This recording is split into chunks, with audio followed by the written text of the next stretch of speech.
ಅಪ್ರಾಪ್ತೆಯ ಜೊತೆ ಅನುಚಿತವಾಗಿ ವರ್ತನೆ ಮಾಡಿದ್ರು ಅನ್ನೋ ಆರೋಪದ ಮೇಲೆ ಉತ್ತರ ಕರ್ನಾಟಕದ ಮಲ್ಲಿಕಾರ್ಜುನ ಮುತ್ಯ ಅವರ ವಿರುದ್ಧ ಪೋಕ್ಸೋ ಕೇಸ್ ದಾಖಲಿಸಿಕೊಂಡಿದ್ದಾರೆ ಪೊಲೀಸ್ನವರು. Very surprising. ಇರಲಿ, ಬಂಧನದ ಭೀತಿಯಾಗಿದೆ, ಅವ್ರು ನಾಪತ್ತೆ ಆಗಿದ್ದಾರೇನೋ. ಸ್ವಯಂ ಪ್ರೇರಿತ ದೂರಂತೆ ಮಕ್ಕಳ ಹಕ್ಕುಗಳ ಆಯೋಗದಿಂದ. ಹೇಗೆ ಏನೋ ಶಾಪುರ ಠಾಣೆಗೆ ಬನ್ನಿ ಅಂತ ಪೊಲೀಸ್ನವರೇನೋ ಹೇಳಿದ್ದಾರೆ. ಅಪ್ರಾಪ್ತಿಯ ಮುಖವನ್ನು ಬ್ಲರ್ ಮಾಡದೆ ವಿಡಿಯೋ ಅಪ್ಲೋಡ್ ಮಾಡಿದ್ರಿಗೂ ಪೊಲೀಸರು ಬಿಸಿ ಮುಟ್ಟಿಸ್ತಾರಂತೆ. ಮಾಡಬೇಕಾಗಿತ್ತೆ ಕಾಕಿ ಬಟ್ಟೆಯ ಅಪರಾವತಾರಗಳಿವೆಲ್ಲ. ಎಲ್ಲಿಂದ ಉಟ್ಕೊಂಬಂದ್ರು ಇವ್ರನ್ನೆಲ್ಲ? ಯಾವನ ಆಯ್ಕೆ ಮಾಡ್ದವನು ಇವ್ರನ್ನೆಲ್ಲ ಕಾಕಿ ಬಟ್ಟೆ ಹಾಕಕ್ಕೆ? ಸರಿ,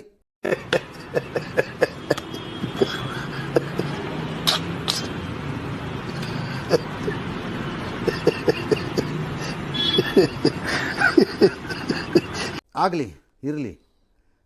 ಆರೋಪಿ ಹೇಳ್ತಾರೆ, ನನ್ನ ಮಗಳಿದ್ದಂಗೆ ಆಕೆ ಆ ರೀತಿ ನಡ್ಕೊಂಡಿದ್ದೀನಿ ಅಷ್ಟೇ ಆ ವಿಡಿಯೋನಲ್ಲೂ ನಾನು. ಕಾಂಗ್ರೆಸ್ನ ಮೇಲ್ಮನೆ ಸದಸ್ಯ ತಿಪ್ಪಣ್ಣಪ್ಪ ಹೇಳ್ತಾರೆ, ಇದು ವರ್ಚಸ್ಸಿಗೆ ಧಕ್ಕೆ ತರೋ ಪ್ರಯತ್ನ ಇದು ಅಂತ. ಬಾಲಕಿಯ ಪೋಷಕರು ಹೇಳ್ತಾರೆ, ಮಹಾರಾಷ್ಟ್ರದ ಸೊಲ್ಲಾಪುರದಿಂದೆಲ್ಲೋ ವಿಡಿಯೋ ಹೇಳಿಕೆ. ನಾವು ಆ ಹುಟ್ಟಹಬ್ಬಕ್ಕೆ ಅಂತ ಕರ್ಕೊಂಡೋಗಿದ್ವಿ, ಅವ್ರು ನಮ್ಮ ಮಗಳಿಗೆ ಆಶೀರ್ವಾದ ಮಾಡಿದ್ದಾರೆ, ನಾವು ಅದನ್ನು ಖುಷಿಯಿಂದ ನಾವೇ ಸ್ಟೇಟಸ್ಗೆ ಹಾಕಿರೋದು. ಕಿಡಿಗೇಡಿಗಳು ತಿರ್ಚಿಬಿಡ್ತಾ ಇದ್ದಾರೆ ಇದನ್ನು, ಅವ್ರದ್ದೇನು ತಪ್ಪಿದೆ ಇದರಲ್ಲಿ ಅಂತ ಅವ್ರು ಕೇಳ್ತಿದ್ದಾರೆ. ಸೋಷಿಯಲ್ ಮೀಡಿಯಲ್ಲಿ ತಿರ್ಚಿದವ್ರ ಮೇಲೆ ಕ್ರಮ ಆಗಬೇಕು ಅಂತ ಅವ್ರದ್ದು ಒತ್ತಾಯ. ವಂಡರ್ಫುಲ್. ಎಸ್, ಇದೊಂದು ಬದುಕಿ, ಇದೊಂದು ಜನ್ಮವೇ, ಎಂತಹ ದುರ್ವಿಧಿ, ಇದೆಂತಹ ದುರ್ವಿಧಿ. ಈ ಫ್ಯಾಮಿಲಿನೇ ಹಾಗೆ ನಡೆದಿಲ್ಲ. ಫಸ್ಟ್ ಆಫ್ ಆಲ್ ಇದು ಪೋಕ್ಸೋ ಕೇಸ್ ಹೇಗಾಯಿತು ಅಂತಲೇ ನಂಗೆ ಅರ್ಥವಾಗ್ತಿಲ್ಲ. ಆತನ ಬ್ಯಾಕ್ಗ್ರೌಂಡ್ ಏನೋ, ಅವ್ರು ಎಂಥವ್ರು ಬೆಳೆದ ನನಗೆ ಗೊತ್ತಿಲ್ಲ, ನಾನು ಜಡ್ಜ್ಮೆಂಟ್ ಕೊಡೋಕ್ಕಾಗಲ್ಲ ಅದನ್ನ. ಅಸುರಕ್ಷಿತ ಸ್ಪರ್ಶ ಯಾವುದು? ನಾನು 2 ವಿಡಿಯೋ ನೋಡಿದೆ ಕೂತ್ಕೊಂಡು. ಯಾವುದದು ಅಸುರಕ್ಷಿತ ಸ್ಪರ್ಶ? ಆ ಮಗು ಭಯಗೊಂಡಂತೆ ಕಾಣಿಸುತ್ತೆ. ಭಯಗೊಂಡಂತೆ ಕಾಣಿಸಿದ್ದು ಯಾರಿಗಂತೆ? ನೋಡೋರಿಗೆ. ನೀನು ಪರ್ವರ್ಟ್ ಅಂತ ಯಾಕೆ ಕರಿಬಾರ್ದು? ಯಾಕೆ ಸರ್? ನೀನೊಬ್ಬ ಪರ್ವರ್ಟು. ನೀವು ಮುಖವನ್ನು ಹೇಗೋ ಮಾಡಿದ್ರೆ ಅದನ್ನು ನಾನು ಹೇಗೋ ವ್ಯಾಖ್ಯಾನಿಸ್ಬಿಟ್ರೆ ಅದು ನೀವು ಮಾಡ್ದಂಗೆ ಅರ್ಥ. ಹಾಗಾಗಲ್ಲ. ಮತ್ತೆ ಅವ್ರು ಯಾರೋ ಮುತ್ತು ಕೊಟ್ಟಿದ್ದೀನಿ, ಈಗ ತಂದೆನೋ ತಾತನೋ ಅಥವಾ ಯಾರೋ ಅಂಕಲ್ಲೋ ಕಜ್ಜಿನೋ ಮುತ್ತು ಕೊಟ್ಟಿದ್ದೀನ, ನೀವು ಲೈಂಗಿಕ ದೃಷ್ಟಿಕೋನದಿಂದ ನೋಡಿದ್ರೆ ನೀವು ಪರ್ವರ್ಟ್ ಅಂತ ಕರಿಬೇಕು. ಅದನ್ನು ಹೆಂಗೆ ಕರಿತೀರಿ? How do you valuate? ನಂಗೆ ಅರ್ಥ ಆಗ್ತಿಲ್ಲ ಈ ಕೇಸಲ್ಲಿ. ಏನು ಅರ್ಥವೇ ಆಗ್ತಿಲ್ವೇ ಈ ಕೇಸು? ಎಳೆ ಮಗು ಆಗಿದ್ದಿದ್ರೆ ಓಕೆ, ಏನಿದು ಏನೋ ಗೊತ್ತಾಗ್ತಿಲ್ಲಪ್ಪ, ಗೊತ್ತಿಲ್ಲ, ಈ ಅರ್ಥ ಆಗ್ತಿಲ್ಲ ನನಗೆ. 3 ಪ್ರಮುಖವಾಗಿ ಇರಬೇಕಾಗಿತ್ತು ಈ ಕೇಸ್ಗೆ. ಒಂದು, ತಂದೆ ತಾಯಿಯ ದೂರ ಇರಬೇಕು ಪೋಕ್ಸೋಗೆ, ಇದ್ದಂಗೆ ಕಾಣಿಸ್ತಿಲ್ಲ ನನಗೆ. ಮಗುದು ಹೇಳಿಕೆ ಇರಬೇಕು ಅಟ್ಲೀಸ್ಟ್. ಅದು ತೊದಲತ್ತೋ ಪಾಪ ಹೇಳತ್ತೋ ಅದು ಗೊತ್ತಿಲ್ಲ. ಯಾಕಂದರೆ ಇಂಥ ಗಿರಾಕಿಗಳಿಗೆ ಸಿಕ್ಕಾಕೊಂಡಾಗ ಚಚ್ಬಿಡ್ಬೇಕು ಹಿಡ್ಕೊಂಡು, ಹಂಗಿರಬೇಕು. ಅನುಮಾನಗಳಿಗೆ ದಾರಿ ಮಾಡಿಕೊಡೋದಲ್ಲ ಅದು. ಯಾಕಂದರೆ ಪದೇ ಪದೇ ಈಗ ಆದಾಗ, ಈ ಹಿಂದೆ ಒಂದ್ಸರಿ ಬಂದಾಗ ಈ ಥರದೊಂದು ಅನುಮಾನ ಬಿಟ್ಟರು ಗಾಳಿಪು ಟಕಾರ ಅಂತ. ಯಾವುದೋ ಇತರೆ ಧರ್ಮಗಳ ಕೆಲವು ಪಿತೂರಿಗಾರರು ಮಾಡುತ್ತಿರುವಂತಹ ಕೆಲಸಗಳಿವು, ಹಿಂದೂ ಧರ್ಮದಲ್ಲಿದ್ದವ್ರನ್ನ ಹುಡುಕಿ ತೆಗೀತಿದ್ದಾರೆ ಅಂತ ಇದೆಲ್ಲ ಸ್ಟಾರ್ಟ್ ಮಾಡಿದ್ರು. ದೇವ್ರು ನಿನ್ಗೆ ಒಳ್ಳೇದು ಮಾಡ್ತದ, ನಿನ್ ಜನ್ಮಕ್ಕೆ ಹೋಗೋ. ಹಿಂಗೆ ಮಾಡ್ಕೊಂಡೋದ್ರೆ ಅದು ಬರದೆ ಇನ್ನೇನಾಗತ್ತೆ? ಇಲ್ಲ ಮಗುದು ಬರಬೇಕು, ಇಲ್ಲ 3ನೇದ್ರಲ್ಲಿ ಎಕ್ಸ್ಪ್ಲಿಸಿಟ್ ವಿಡಿಯೋ ಬರಬೇಕು. ಎಕ್ಸ್ಪ್ಲಿಸಿಟ್ ಆಗಿರ್ಬೇಕು ಆ ವಿಡಿಯೋ. ಫಾರ್ ಎಕ್ಸಾಂಪಲ್, ರಾಜ್ಯದಲ್ಲಿ ಯಾವುದೋ ಒಂದು ಇನ್ನೊಂದು ಇದೇ ಥರ ಘಟನೆ ನಡೀತಪ್ಪ, ಅಲ್ಲಿ ಮಕ್ಕಳ ಹೇಳಿಕೆ ಇತ್ತು, ಆಮೇಲೆ ನಿನ್ನ ಕತೆ ಕೋರ್ಟ್ಗಳೇನು ಹೇಳತ್ವೆ ಅಲ್ವಾ? ಇನ್ನೊಂದು ಪ್ರಕರಣ ಬಂತು ಯಾರೋ ದೊಡ್ಡವ್ರ ವಿಚಾರದಲ್ಲಿ, ಅದರಲ್ಲಿ ತಾಯಿ ಹೇಳಿಕೆ ಇತ್ತು.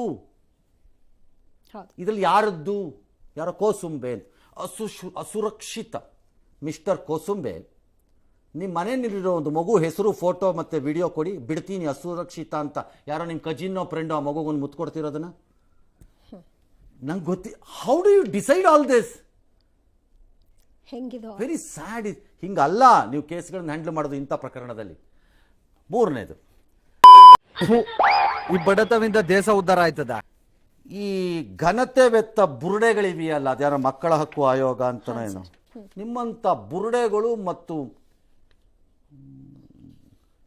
ಬಣ್ಣ ಬದಲಾಯಿಸುವಂತಹ ಓತಿ ಖ್ಯಾತಗಳು ಇನ್ನೊಬ್ರು ಇಲ್ವಾ ಅಂತ ನನಗೆ. ನಾವೇನಾದರೂ ಟಿ ವಿಗಳಲ್ಲಿ ಇದನ್ನು ಬ್ಲರ್ ಮಾಡದೆ ಮಾಡಿಬಿಟ್ರೆ ಏನು ಮಾಡ್ತೀರಿ? ನೋಟಿಸ್ ಕೊಟ್ಟು ಪ್ರಾಣ ತಿಂದು ಬಿಡ್ತೀರಿ. ಅಲ್ರಪ್ಪ ಅನ್ಇಂಟೆನ್ಷನಲ್ ಆಗಿ ಆಗೋಗಿದೆ ಅಂತ ಕೇಳಲ್ಲ. ಏನು ಮೇಲಿಂದ ಇಳಿದು ಬಂದುಬಿಟ್ಟಿದ್ದಾರೆ. ಕಾರು ಅಧಿಕಾರ ಗೂಟಕ್ಕೆ ಮಾಡ್ತಿರೋಂಥ ಕಚಡಗಳು ಇವ್ರುಗಳು ಹೇಳ್ತೀನಿ ನಾನು. ಅದೇನೇ ಈ ಸೋಷಿಯಲ್ ಮೀಡಿಯಲ್ಲಿ ಈಗ ಹಾಕಿ ಹಾಳು ಮಾಡಿದ್ರಲ್ಲ ಈಗ ಆ ಮಗುನ ಕೋಸುಂಬೆ, ದುರ್ದಾರ, ಕಂಪ್ಲೀಟ್ ಈಗ ಹೋಯ್ತಲ್ಲ ಈಗ ಆಚೆಗದು ಇದರಲ್ಲಿ ಸೋಷಿಯಲ್ ಮೀಡಿಯಲ್ಲಿ. ಯಾರಪ್ಪ ಜವಾಬ್ದಾರಿ ಈಗ ಆ ಮಗುಗೆ? ಇಂಥ ಜನ ಎಲ್ಲಿ ಸಿಗ್ತಾರೆ ನಿಮ್ಗೆ? ಹೊಡಿರಿ ಚಪ್ಪಾಳೆ, ಹೊಡಿರಿ. ಇದು ನಮ್ ದೇಶ ಅಂದ್ರೆ. ಹೌದು. ನಾವು ಬ್ಲರ್ಬ್ ಮಾಡಿ ಹಾಕಿ ಒಂದು ಮಿಸ್ ಆದ್ರೆ ನಮಗೆ ನೋಟಿಸ್ ಕೊಡ್ತೀಯಲ್ಲಪ್ಪ ಗಿರಾಕಿ ನೀನು ಆಯೋಗದಿಂದ, ನೀವುಗಳೆಲ್ಲ ಸೇರ್ಕೊಂಡು. ಇದಕ್ಕೆ ಯಾರಪ್ಪ ಜವಾಬ್ದಾರರು? ಏನು ತಿಂತೀರಿ ಈಗ ಹಂಗಾರೆ? ಈಗೇನು ತಿಂತಾ ಇದ್ದೀರಿ ಎಲ್ಲರೂ? ಅಲ್ಲಿ ಕಾನೂನು ಇಲ್ಲ, ಇಲ್ಲಿ ಕಾನೂನು ನಮ್ಮ ಹತ್ರಕ್ಕೆ ಬಂದಾಗ ಡಬಲ್ ಇದಕ್ಕೊಂದು ಆಯೋಗ ಬುರುಡ ಬಿಡಕ್ಕೆ. ನಿಮ್ ಕಾರಣ ನೀವೆಲ್ಲ ಹಾಳಾಗೋಯ್ತೀರಾ, ಹಾಳಾಗಿ ಅಕ್ಕುಟ್ಟೋಗಿ ಸತ್ತೋಗ್ಬಿಡ್ತೀರಾ. ಕರೋನಾ ಬಂದು ಎಂತೆಂತವ್ರು ಸಾಯ್ತಾರೆ, ನಿಮ್ಮಂತೂ ಸಾಯ್ತಾ ಇಲ್ಲ. ನಂಗೆ ಅದೇ ಬೇಜಾರು. ವಾಟ್ ಟೈಪ್ ಆಫ್ ಆಯೋಗ ಯು ಆರ್? ತಾಕತ್ತಿದ್ರೆ ಅಲ್ಲಿ ನಿಲ್ಲಿಸ್ರಿ, ಬಂದು ನಮ್ಮ ಹತ್ರಕ್ಕೆ ಬಂದಲ್ಲ ಇಲ್ಲಿ ಬಡ್ಕೊಳ್ಳೋದು ನೀವುಗಳು. ನಾವು ಲಾರ್ಜ್ಲಿ ತೋರಿಸ್ತಾ ಇದ್ದೀವಿ ರೆಸ್ಟೋರೆಂಟನ್ನು. ಅಲ್ಲಿ ಪರ್ಮನೆಂಟಾಗಿ ಉಳ್ಕೊಂಬಿಡುತ್ತೆ. ಏನೇ ಬ್ಲರ್ ಆಗಲಿಲ್ಲ ಏನಾಗಲಿ, ಆ ಮಗು ಕತೆ ಮುಗೀತಾ? ಎಲ್ಲವನಿಗೂ ಗೊತ್ತಾಯ್ತಾ ಈಗ? ಹೌದು. ಕೋಸುಂಬೆ ಮೇಲೆ ಕೇಸ್ ಹಾಕಬೇಕು ನನ್ನ ಪ್ರಕಾರದಲ್ಲಿ, for filing A false complaint. ಆ ಮಗು ಪಿಕ್ಚರ್ ಆಚೆ ಬಂದಿದ್ದಕ್ಕೀಗ ಅವ್ರ ಮೇಲೆ ಕೇಸ್ ಹಾಕಬೇಕು ನನ್ನ ಪ್ರಕಾರ. ಯಾವುದಪ್ಪ ಸುರಕ್ಷಿತ honourable mister? What sort of eyes you have ಅಂತ ಯಾರು ಕೇಳಿದ್ರೆ, ನಿನ್ನ ಕಣ್ಣೇನಿದೆ ಅಂತ ನಿಮ್ಮನ್ನು ಕೇಳಿದ್ರೆ, no this is not correct. ಇದು ತಗೋಬೇಕಿತ್ತು ಕೇಸನ್ನು, ತಗೋಬಾರ್ದು. ತಗೊಳ್ಳದೇ ಇರೋದಲ್ಲ ಇವೆಲ್ಲ. ಯಾಕಂದರೆ ಮಕ್ಕಳ ವಿಚಾರದಲ್ಲಿ ಆಟ ಆಡಬಾರ್ದು ಯಾರೂ. ಆದರೆ ಪೊಲೀಸ್ನವರು ಕಾಮನ್ ಸೆನ್ಸು ಮತ್ತು ಬ್ರೈನ್ ಇದೆ ಅನ್ನೋದನ್ನು ತೋರಿಸ್ಬೇಕಾಗಿತ್ತು.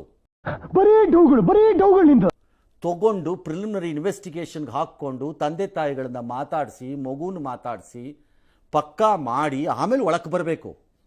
ಯಾವನೋ ಬಂದ ಬುರುಡೆ ಬಿಟ್ಟ ಒಳಗೋಗ್ಬಿಟ್ಟೆ ಅಂತಾನೆ. ಈಗ ಅನುಭವಿಸಿ. ಈಗ ಇದು ಪಿತೂರಿಯ ಭಾಗ ಅಂತ ಬರೆದಿದ್ರು ನೋಡಿ. ಈಗ ಯಾರೋ ಹಿಂದೂ ಧರ್ಮ ಇದಕ್ಕೆ ಪಿತೂರಿ ಮಾಡ್ತಿದ್ದಾರೆ ಅನ್ನೋ ಲೆವೆಲ್ಗೂ ಹೋಗ್ಬೋದು. ಇದು ಬೇಕಾರೆ ಹೋಗಿದೆ ಹಿಂದಿನ ಕೆಲವು ಕೇಸಸ್. ಅದಕ್ಕೆ ನಾ ಹೇಳ್ತಿರೋದು ಇದನ್ನು.